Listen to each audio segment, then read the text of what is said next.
So hello everyone, ICT virtual classes में आपका बहुत बहुत स्वागत करता हूं। मैं योगेश केवनी फिर से लेके आई हूं आपके लिए फिजिक्स यानी कि भौतिक विज्ञान की क्लास। तो कल की क्लास में हम लोगों ने रेजिस्टेंस के बारे में जान लिया था, यानी कि प्रतिरोध के बारे में जान लिया था। थोड़ा सा क्विक रिवीजन कर लेते हैं कि प्रतिरोध क्या होता है। तो जैसा कि आप जानते हैं, प्रतिरोध जो होता है वो हमारी धारा के रास्ते की रुकावट होती है। यानी कि what is resistance? The hindrance of a in the path of current, यानी कि करंट के रास्ते की जो रुकावट होती है उसको हम रेजिस्टेंस कहते हैं। तो ये बात भी तय हो गई कि अगर रेजिस्टेंस ज्यादा हो गया इसका मतलब रुकावट ज्यादा हो गई, और अगर रुकावट ज्यादा है तो धारा नहीं बह पाएगी, यानी कि धारा का प्रॉपर फ्लो नहीं हो पाएगा। इट मींस अगर रेजिस्टेंस ज्यादा हो जाता है तो करंट प्रॉपर्ली फ्लो नहीं कर पाता। नेक्स्ट, हमने कल इसकी क्लास पे ये भी देखा था कि कौन कौन से ऐसे फैक्टर है, कौन कौन से ऐसे इफेक्ट है, प्रभाव जिन चीजों का पड़ता है हमारे प्रतिरोध के ऊपर। तो जैसे सबसे पहले हमने तार की लंबाई की बात की थी। यदि आप तार की लंबाई बढ़ा देंगे तो जितनी ज्यादा लंबाई बढ़ती है उतना ज्यादा प्रतिरोध हो जाता है। यानी कि प्रतिरोध किस पर निर्भर कर रहा है? लंबाई पर। जैसे एग्जाम्पल के तौर पर 1 मीटर की तार और 5 मीटर की तार, हमारे पास दो तारें हैं। अब ये दोनों तो हैं, तो हमारे पास same metal, same material, same conductor की तार हैं। लेकिन जो 1 मीटर की तार होगी उसके अंदर कम रेजिस्टेंस होगा, और जो 5 मीटर की तार होगी उसके अंदर ज्यादा रेजिस्टेंस होगा। यानी कि कहने का मतलब क्या है? लंबी तार के अंदर का प्रतिरोध ज्यादा होगा। यदि लंबी तार का प्रतिरोध ज्यादा है तो लंबी तार में धारा कम बहेगी। ये बात हम जान गए थे। दूसरी बात करें तो क्षेत्रफल पर भी यह निर्भर करता है। यानी कि अगर एरिया एरिया की हम बात करें तो एरिया कैसे कंसीडर किया जाएगा, हम कैसे देख पाएंगे कि किसका एरिया ज्यादा है या कम है? तो एरिया देखा जाता है basically thickness of the wire, यानी कि तार की मोटाई से। अब जो तार ज्यादा मोटी होगी उसका एरिया ज्यादा होगा। इन शॉर्ट हम कह सकते हैं जिस तार की थिकनेस ज्यादा है उसका एरिया यानी कि क्षेत्रफल ज्यादा है। तो मोटी तार और पतली तार, समान लंबाई की दो तारें, दोनों के दोनों तांबे की बनी हुई हैं या एल्यूमिनियम की बनी है, यानी कि इन दोनों की धातुएं भी सेम है, यानी कि मटेरियल भी सेम है। अब इसमें किसका ज्यादा प्रतिरोध होगा? तो जो तार पतली होगी, पतली समझ रहे हो, पतली, उसका प्रतिरोध ज्यादा होगा। यानी कि एरिया पर भी निर्भर करता है रेजिस्टेंस, और वो कैसे करता है? इनवर्सली प्रोपोर्शनल पे। यानी कि अगर क्षेत्रफल बढ़ा दिया जाए, यानी कि अगर मोटी तार होगी तो हमारा प्रतिरोध कम हो जाएगा, जिसके कारण हमारा करंट ज्यादा बहेगा। यानी कि मोटी तार पे धारा अच्छे से बहेगी और छोटी तार पे धारा अच्छे से बहेगी। ये बात हुई थी लंबाई की और क्षेत्रफल की। ना तीसरी चीज हमने इसमें क्या देखी? तो तीसरी चीज इसमें हमने देखी थी वो था हमारे पास रजिस्ट्री सॉरी कंडक्टर, मटेरियल की बात कर रहे थे हम कि मटेरियल क्या होता है। तो material to material resistance depend करता है। लाइक हमने कहा एक तार कॉपर की है और एक तार एल्यूमिनियम की है। माना दोनों समान लंबाई के और दोनों का काट क्षेत्रफल भी बराबर है। यानी कि हमने दोनों की लंबाई भी सेम मानी और हमने दोनों के दोनों का एरिया भी सेम माना। यदि ये दोनों की दोनों चीजें सेम हुई तो भैया किसके अंदर ज्यादा अच्छे से करंट फ्लो करेगा? तो ऑब्वियसली कॉपर के अंदर करेगा। अब इसके पीछे क्या कारण है सर? तो इसके पीछे का कारण था मुक्त इलेक्ट्रॉन, यानी कि फ्री इलेक्ट्रॉन्स के। जिसके पास जितने ज्यादा फ्री इलेक्ट्रॉन्स होंगे वो उतने इजीली फ्लो कर सकते हैं, और जितने इजीली फ्री इलेक्ट्रॉन मूव करते हैं उतना ज्यादा अच्छे से हमारा धारा प्रवाहित होती है। यानी कि धारा को किसी के अंदर, मतलब अगर मैं बात करूं, किसी को हम चालक कहते हैं, किसी को हम कुचालक कहते हैं। यानी कि किसी को हम कंडक्टर कह रहे हैं और किसी को हम इंसुलेटर कह रहे हैं। ये किस बेसिस में आप बोल सकते हो? तो you can define insulator and conductor on the basis of free electrons. क्या कह सकते हो? मुक्त इलेक्ट्रॉन। जिसके अंदर मुक्त इलेक्ट्रॉनों की संख्या ज्यादा है, यानी कि फ्री इलेक्ट्रॉन्स का नंबर ज्यादा है, उसके अंदर ज्यादा करंट फ्लो करेगा। ठीक है, तो ये बात ध्यान रखना। तो गुड कंडक्टर कौन से होंगे? अच्छे चालक कौन से होंगे? अच्छे चालक वह चालक होंगे जिनके अंदर इलेक्ट्रॉन की संख्या या मुक्त इलेक्ट्रॉन की संख्या ज्यादा होगी। यानी कि जो गुड कंडक्टर्स होंगे they have high concentration of free electrons. Clear? यानी कि जो हमारे पास अच्छे चालक होंगे उसके अंदर मुक्त इलेक्ट्रॉन की संख्या ज्यादा होगी। वहीं पर अगर हम बात करें एक बैड कंडक्टर की, यानी कि जो हमारा कैसा होगा? एक कुचालक होगा। तो अगर मैं कुचालक की बात करूं तो कुचालक के अंदर मुक्त इलेक्ट्रॉनों की संख्या कम होगी। यानी कि हम कह सकते हैं जो इंसुलेटर होते हैं उसके अंदर फ्री इलेक्ट्रॉन्स का नंबर बहुत कम होता है, जिसके कारण हम ये कह सकते हैं क्योंकि इनके अंदर फ्री इलेक्ट्रॉन्स का नंबर कम है तो प्रॉपर फ्लो ऑफ इलेक्ट्रॉन नहीं हो पाता होगा, बहाव नहीं हो पाता इलेक्ट्रॉन्स का। एज अ रिजल्ट हम इनको इंसुलेटर्स कहते हैं। तो हमने यहाँ पर ये जाना कि एरिया पर निर्भर कर रहा है रेजिस्टेंस, दूसरा लेंथ पे डिपेंड कर रहा है, और तीसरा मटेरियल पे डिपेंड कर रहा है। यानी कि किस धातु या किस पदार्थ से बेसिकली हमारी ये कंडक्टर बना है, चालक बना है, उस पर भी निर्भर करता है। और धातु से आपके दिमाग में आना चाहिए क्या इसके अंदर मुक्त इलेक्ट्रॉन ज्यादा है या कम है। अगर ज्यादा मुक्त इलेक्ट्रॉन है तो अच्छा करंट फ्लो करेगा, कम मुक्त इलेक्ट्रॉन है तो कम करंट फ्लो करेगा, यानी कि इंसुलेटर हो जाएगा। तो ये सारी कहानी हम जान चुके थे।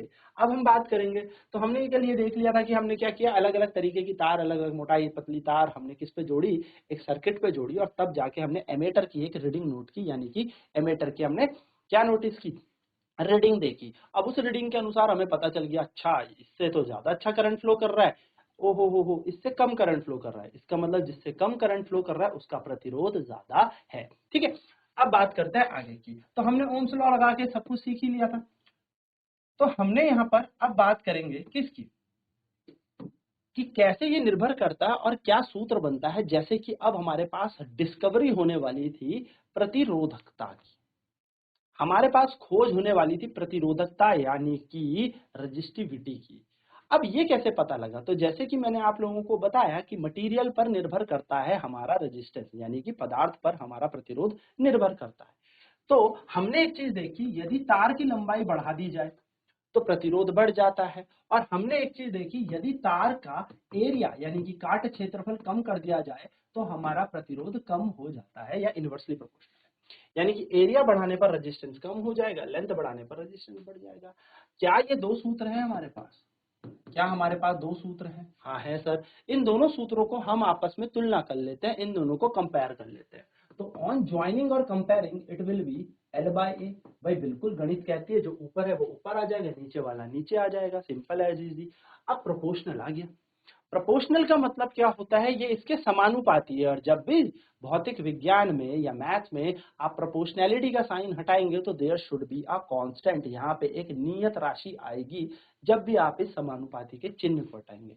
तो इसको हटाने के बाद हमारे पास जो यहाँ पर कांस्टेंट आया उसको हमने कहा रो, और ये रो जो होता है, देखो ये ग्रीक वर्ड है रो, ठीक है, जैसे इसको आर बोलते हैं ना, इसको एल बोलते हैं, इसको ए बोलते हैं, ये रो है, रो RHO, इसको रो बोलते हैं, रो, रो नहीं रो, रो तो रोना होता है, वो रो नहीं, रो रो, ठीक है। और रो को बताया जाता है यहाँ पर रजिस्टिविटी। तो रो यहाँ पर क्या है, रजिस्टिविटी यानी कि प्रतिरोधकता।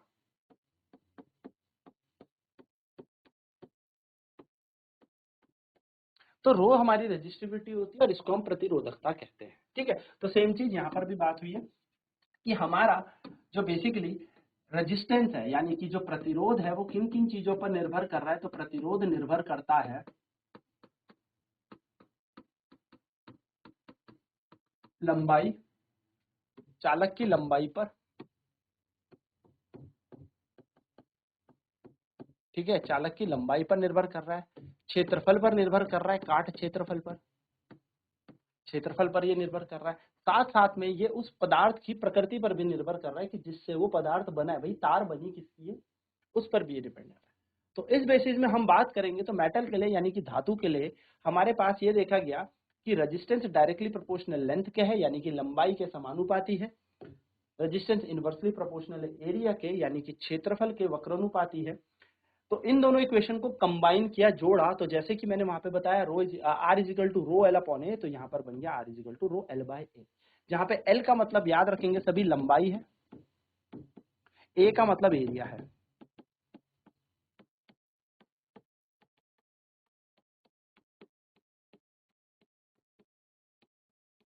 जल्दी से इसे नोट करेंगे, ठीक है। तो मैंने कहा रो को क्या कहते हैं, रो मतलब यहाँ पे रजिस्टिविटी है, और इस रजिस्टिविटी को ही हम इलेक्ट्रिकल, रो तो इसको बोला जाता है, जैसे आर को आर बोला जाता है, ए को ए बोला जाता है, तो इसको बोला क्या जाएगा, इसको रो बोला जाएगा। रो ये सिंबल है, पर ये यहाँ किस चीज का प्रतीक है, क्या चीज ये यहाँ पे डिफाइन कर रहा है, क्या चीज समझा रहा है, this is telling us about resistivity, ये हमें एक रजिस्टिविटी प्रतिरोधकता की बात बता रहा है। अब पूरी चर्चा करेंगे इस पे, इतने बढ़िया बढ़िया कॉन्सेप्ट मैं आपको बताने वाला हूँ रजिस्टिविटी पे, बट आपको ये चीजें तैयार करके रखनी है, ठीक है। आने वाली क्लासेस में ना मैं इस पे बहुत बेहतरीन क्वेश्चन कराऊंगा, और सारे के सारे क्वेश्चन जितने भी आपके पेपर में प्रीवियस ईयर आए हुए होंगे आपकी नोटबुक में आपको मिल जाएंगे, बस करना क्या है, रिविजन रिविजन रिविजन। तो पहले इसे नोट करें और फिर बढ़ते हैं आगे।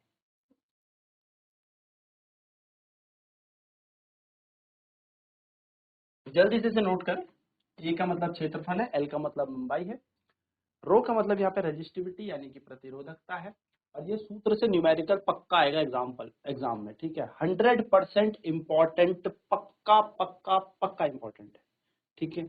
इस पे मैं बहुत जोर डालूंगा, इस पे मैं बहुत न्यूमेरिकल कराऊंगा, ठीक है, तो इस चीज को भूलेंगे नहीं। ये फॉर्मूला भूलेंगे नहीं, ठीक है। अब आप यहाँ से एक चीज देख सकते हैं, इस रो को हम रजिस्टिविटी कह रहे हैं, इस रो को हम प्रतिरोधकता कह रहे हैं, तो प्रतिरोधकता बराबर क्या हो जाएगा, देखो आर ए के साथ मल्टीप्लाई हो जाएगा, तो आर ए अपॉन एल। तो एक प्यारा सा बॉक्स बनाएं और उसमें भी इसको लिखें कि प्रतिरोधकता बराबर प्रतिरोध गुणा क्षेत्रफल बटा लंबाई, resistivity is equal to resistance into area upon length, ठीक है। जल्दी से नोट करें।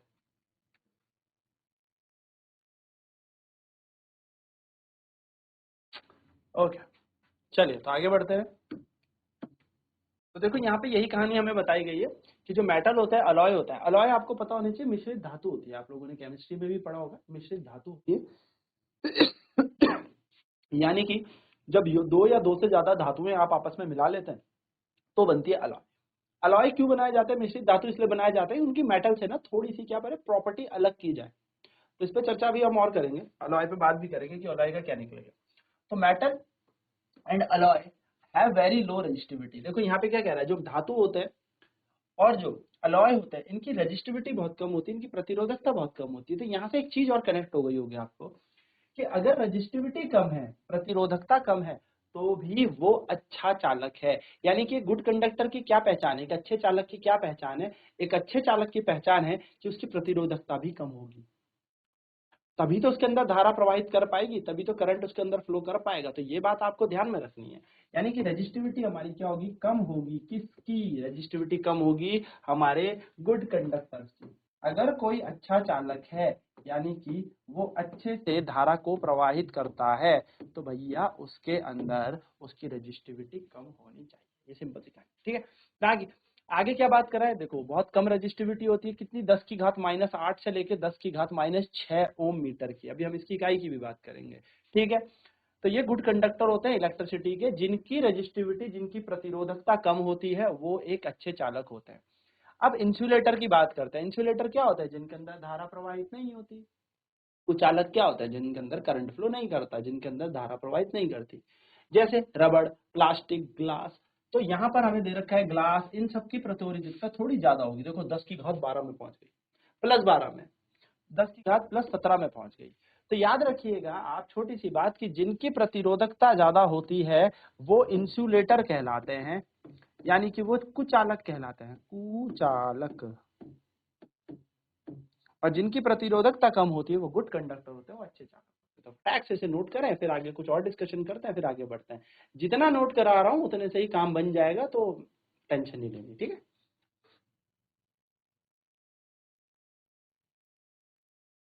तो ये छोटी छोटी चीजें पता होनी चाहिए कि जब प्रतिरोधकता घटती है तो क्या होता है, तो प्रतिरोधकता घटेगी। अच्छा एक चीज और ध्यान रखना, प्रतिरोध और प्रतिरोधकता दोनों अलग अलग चीजें होती हैं। यानी कि ये आर और ये रो दोनों अलग चीजें हैं। इस पर मैं बात करूंगा, अलग से चर्चा करूंगा जब पूरी बात करेंगे इस पर, ठीक है। अभी हम इसको थ्योरेटिकल कॉन्सेप्ट समझ रहे हैं इसका, अभी हम सिर्फ थ्योरी पे समझ रहे हैं। जब हम न्यूमेरिकल कॉन्सेप्ट समझेंगे तो I will write each and everything, ठीक है, हर चीज मैं आपको बताऊंगा।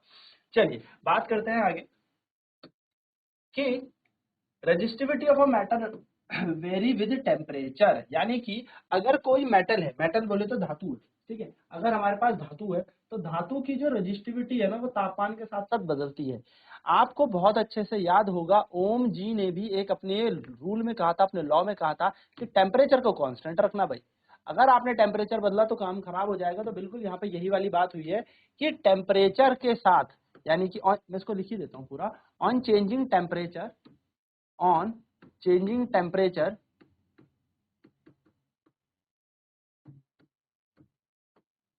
temperature on changing temperature, यानी कि तापमान को बदलने पर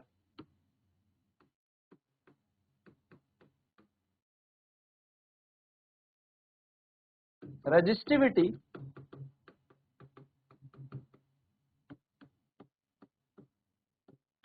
चेंजेस। पर किसकी ऑफ मेटल, ठीक है, मैं यहाँ पे पूरा लिख भी देता हूँ। रेजिस्टिविटी ऑफ मेटल चेंजेस, धातु की।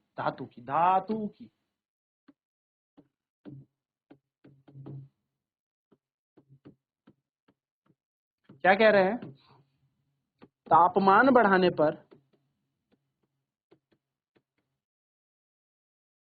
तापमान बढ़ाने पर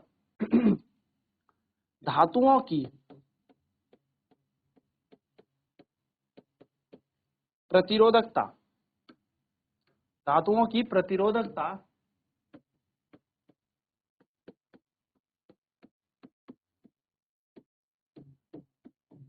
बदलती है। अभी मैं लिखूंगा भी कि ज्यादा तापमान बढ़ाओगे तो क्या होगा, तो तापमान बढ़ाने या घटाने पर, दोनों पे, ठीक है, तापमान परिवर्तन करते हैं हम, तो इनकी वो बदलती है। अब कब बदलेगी सर, क्या होगा, उसके बारे में थोड़ी सी बात कर लेते हैं, ठीक है। यहीं पे लिख रहा हूँ ध्यान से, फिर इसको पूरी कॉन्सेप्ट को लिख लेंगे। जब आप टेम्परेचर को बढ़ाएंगे, मेटल्स की बात कर रहा हूँ, ठीक है, ये ऑब्जेक्टिव टाइप में पूछ सकता है, फिल इन द ब्लैंक्स में आपसे पूछ सकता है, रिक्त स्थान भरिए, वहां क्वेश्चन आ जाएगा, मल्टीपल चॉइस क्वेश्चन में आपसे पूछ लेगा। आपको याद रखना है, जब तापमान बढ़ेगा, जब तापमान बढ़ता है तो धातु की प्रतिरोधकता बढ़ती है या घटती है, कोई जवाब देगा, सोचो क्या हो सकता होगा।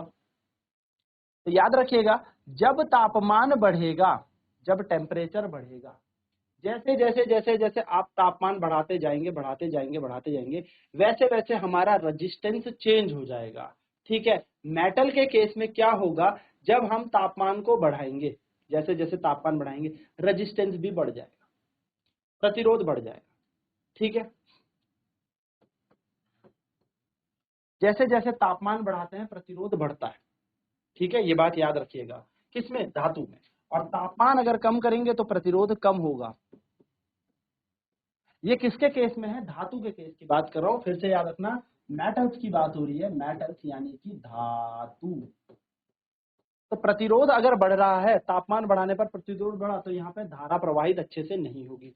लेकिन यहाँ पर तापमान को कम करने पर प्रतिरोध कम कर रहा है, जिसके कारण धारा प्रवाहित अच्छे से होगी। यानी कि on increasing temperature the resistance of matter increases, as a result the current decreases.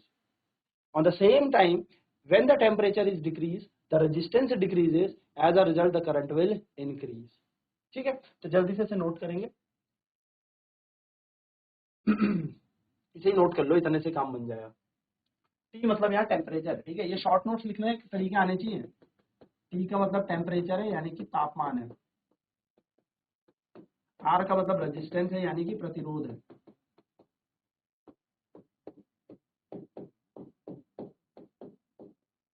तो प्रतिरोध है अगर बढ़ रहा है तो प्रतिरोधकता भी बढ़ेगी। देखो, कॉन्सेप्ट अलग अलग, चीजें एक जैसी, जो काम रेजिस्टेंस कर रहा है वही काम रेजिस्टिविटी करती है, बट दोनों के कॉन्सेप्ट अलग अलग।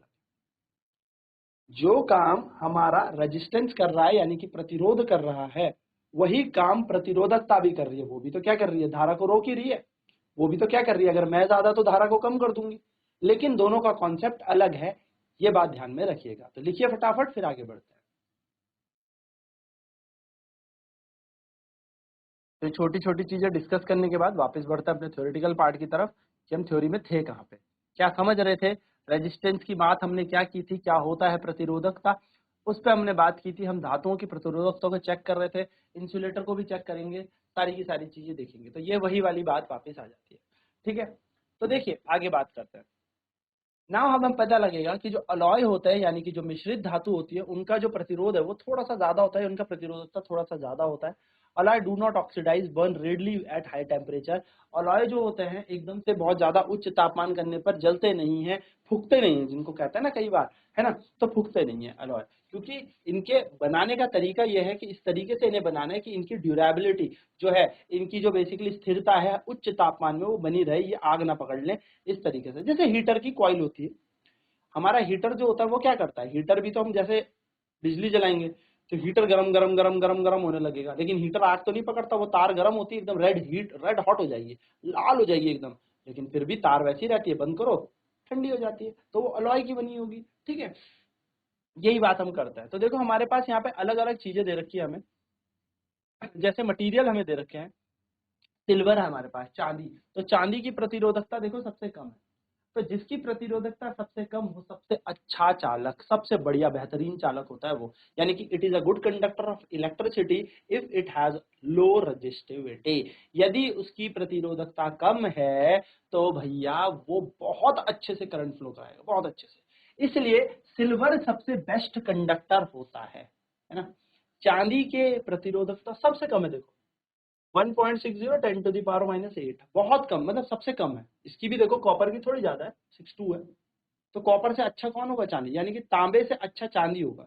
लेकिन सर अगर ऐसा होता तो हम तांबे की जगह चांदी की तारें क्यों नहीं लगाते? तो आप समझदार हैं, अगर चांदी की तारें लग गई तो क्या होगा? बहुत महंगी पड़ेगी बिजली, क्योंकि महंगा है ना चांदी। ठीक है, नेक्स्ट है कॉपर। कॉपर की बात करेंगे तो कॉपर में आएगा 1.62 इंटू 10⁻⁸। फिर आता है एल्यूमिनियम। एल्यूमिनियम क्या है? 2.63 इंटू 10⁻⁸। तो अगर आपसे पूछा जाए कॉपर एल्यूमिनियम में कौन ज्यादा बेस्ट है, तो कॉपर ज्यादा बेस्ट है। ठीक है, ऐसे हमारे पास निकल दे रखी है, टंगस्टन दे रखी है। टंगस्टन जो होती है वो बेसिकली एक मटेरियल ही होता है, पर टंगस्टन जो होता है इसका भी अच्छा रेजिस्टिविटी होती है, लेकिन इसकी रेजिस्टिविटी थोड़ी ज्यादा होती है, 5.20 इंटू 10⁻⁸। और टंगस्टन पता क्या होता है? वो जो बल्ब आते हैं ना घरों में, वो पीली रोशनी वाले बल्ब नहीं आते जो लगे होते हैं, अरे वो पीले से जलाए तो पीली रोशनी देते हैं, है ना? तो पीली, जिनकी गोल सी गर्दन भी होती है, वही वाले बल्ब है। ठीक है, तो वो जो होता है उनके अंदर एक वायर होती है, वो टंगस्टन की होती है, वही जलती है, उसी से वो हीटिंग एलिमेंट शो करता है और उसी से वो उजाला होता है। ठीक, तो टंगस्टन वो होता है। निकिल हमारे पास है, फिर आयरन है, क्रोमियम है, ऐसे ऐसे धीरे धीरे हमें सारे दे रखे, याद नहीं करने ये। ठीक है, पहले ही बता रहा हूँ, याद कुछ नहीं करना इनमें से। कभी ये मत बोलने लगना सर ये सारा याद करना है, कुछ नहीं करना। बस एक आइडिया लेना, सिल्वर बेस्ट कंडक्टर है, दैट्स इट। चांदी एक अच्छा चालक है, इतना पता होना चाहिए, ये याद नहीं करने। ठीक है ना, अगर मैं आगे बात करूं फिर से थोड़ी सी, तो रजिस्टिविटी हमने पढ़ी RA/L। तो आप यहाँ पर ना एक छोटी सी चीज देख रहे हो, ओम मीटर। सर ये ओम मीटर क्या है? तो देखिए, रजिस्टेंस यानी कि हमारे पास क्या होता है? प्रतिरोध। प्रतिरोध बोले तो हमारे पास होगा ओम, इसकी इकाई ओम होगी, इसकी इकाई। क्षेत्रफल की इकाई होती है मीटर की स्क्वायर, और लंबाई की होती है मीटर। आप सभी को पता है प्रतिरोध की इकाई होती है ओम, क्षेत्रफल होता है मीटर स्क्वायर। क्षेत्रफल किसी का भी ले लो, जैसे एक वर्ग ले लो, स्क्वायर, साइड इंटू साइड, तो मीटर गुणा मीटर, मीटर का वर्ग बन जाएगा मीटर का स्क्वायर। ठीक है, लंबाई आपको पता ही, मीटर सेंटीमीटर पे नापते हैं, तो वैसे हमने यहाँ पे इनको स्टैंडर्ड यूनिट्स में ले लिया, मीटर में। तो ये मीटर को उड़ा देगा और रो की यूनिट बनेगी ओम मीटर। तो ओम मीटर किसकी इकाई है? रो की। अच्छा, एक छोटी सी चीज बताता हूँ आपके एग्जाम के लिए, आप ना यूनिट जरूर लिखना। जब आप यूनिट लिख के आते हो ना, तो आपके नंबर पूरे आते हैं।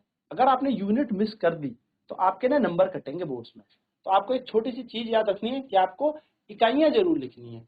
ठीक है, इकाइयों पे कृपया बहुत ध्यान दें, क्योंकि छोटे छोटे नंबर जो कट जाते हैं वो इकाइयों पे ही कटते हैं, और न्यूमेरिकल में इकाइयां बहुत हेल्प करती हैं।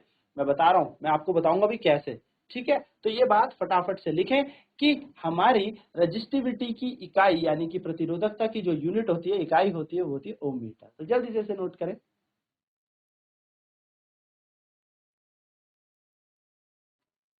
तो ये हो गई हमारी रजिस्टिविटी इकाई की भी बात। अब देखिए यहाँ पर एक हमारे क्वेश्चन दे रखा है इस क्वेश्चन को करते हैं। क्वेश्चन क्या है?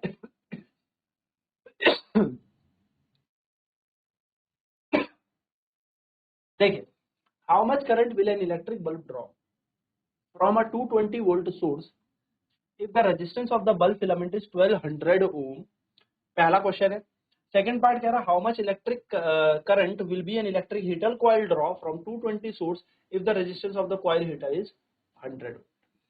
देखिए, आपको यहाँ पे दो पार्ट दे रखे हैं, तो हमें कुछ नहीं करना, हमें क्वेश्चन जब भी पढ़ना है ना, उसे साधारण और आसान शब्दों में बनाना है। ठीक है, हमें उसको टफ नहीं बनाना है, हमें उसमें देखना है दिया क्या है। पहली चीज, फॉर्मूला कौन सा लगेगा जो दिया है, क्या उनमें से मिलता है मुझे फॉर्मूला, वो देखना है। और तीसरी चीज, फॉर्मूले में लगा दो। ठीक है, तो पहला तरीका दिया क्या है, दूसरा फॉर्मूला कौन सा, और तीसरा उसे फॉर्मूले में लगाओ, खत्म। सॉल्व करो, यूनिट्स देख के करो। तो देखिए, सबसे पहले हाउ मच करंट, सबसे पहले हमसे पूछा कितनी धारा, कितनी धारा, सबसे पहले हमसे पूछिए कितनी धारा।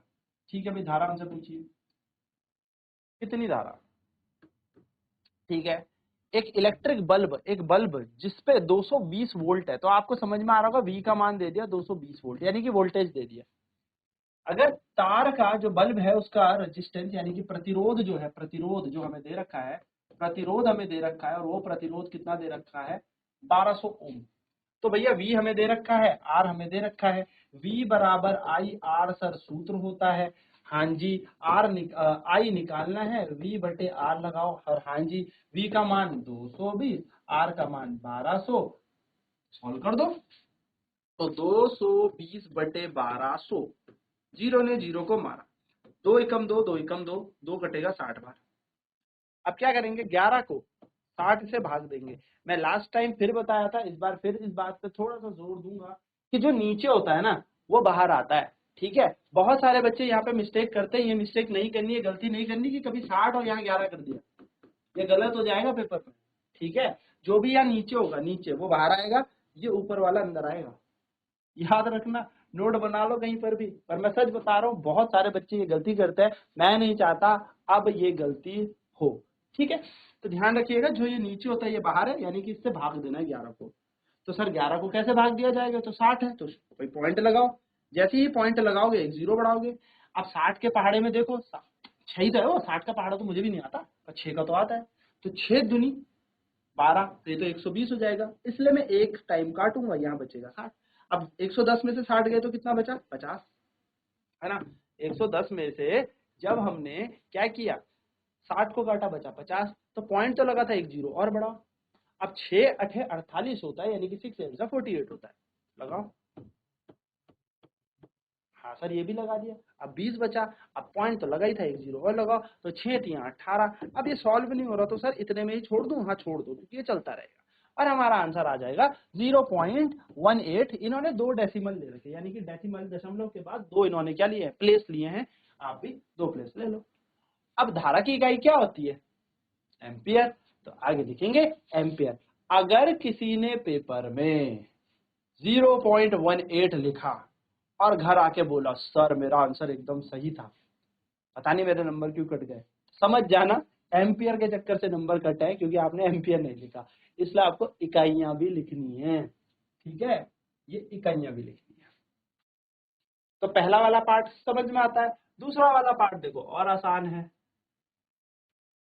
हाउ मच इलेक्ट्रिक करंट, फिर से धारा पूछ ली, फिर से हमसे धारा पूछ ली। ठीक है सर, कब, एक हीटर से कितने वोल्ट से, 220 वोल्ट से, इसका कितना प्रतिरोध है, 100 ओम है, तो बस इसका भी निकाल लेते हैं। तो दूसरे वाले के केस में क्या हो जाएगा, I बराबर फिर से V बाय R लगाएंगे। V का मान हमें 220 दे रखा था, I का मान 100 दे रखा था, जीरो ने जीरो को मारा, एक जीरो था, तो ये 2.2 एम्पियर बन गया। बताया ना सभी को कि जब यहाँ पर कभी एक जीरो नीचे हो, ठीक है, यहाँ पर था 220/100, एक जीरो ने जीरो मारा, तो अब इस 22 को डिवाइड नहीं करना, 10 से भाग मत देने लग जाना है, तो बहुत आसान हो गया। कितने जीरो है नीचे, एक जीरो है, तो यहाँ पे एक छोड़ के पॉइंट लगा, तो 2.2 इकाई क्या बनेगी, एम्पियर। तो जल्दी से इन दोनों क्वेश्चनों को नोट करें, फिर बढ़ता है आगे की तरफ। ये नहीं करना, अभी एग्जाम्पल ऊपर वाला करना, ठीक है।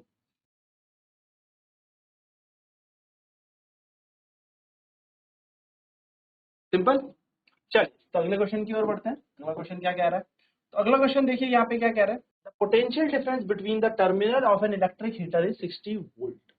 यानी कि हमें विद्युत विभव दे रखा है और हमें बोला विभव जो है वो 60 वोल्ट है। सर मैं कैसे पहचानूं वोल्ट है, मेरे को कैसे पता लगा सर विभव दे रखा है, तो किसने बोला पढ़ने को, नहीं पढ़ना, मैंने बोला ना इकाइयां याद रखेंगे, तो इकाइयां कौन सी है, देखो 60 वोल्ट, वोल्ट किसकी इकाई होती है, आई ना समझ में, इसलिए बोला था ना यूनिट इंपॉर्टेंट है, अभी तो कहा था कि 60 वोल्ट है, तो वोल्ट बोले तो यहाँ पर हमें वी दे दिया 60, सीधे मैं पढ़ूंगा भी नहीं क्वेश्चन, आगे ढूंढो, एम्पियर करंट दे रखा है,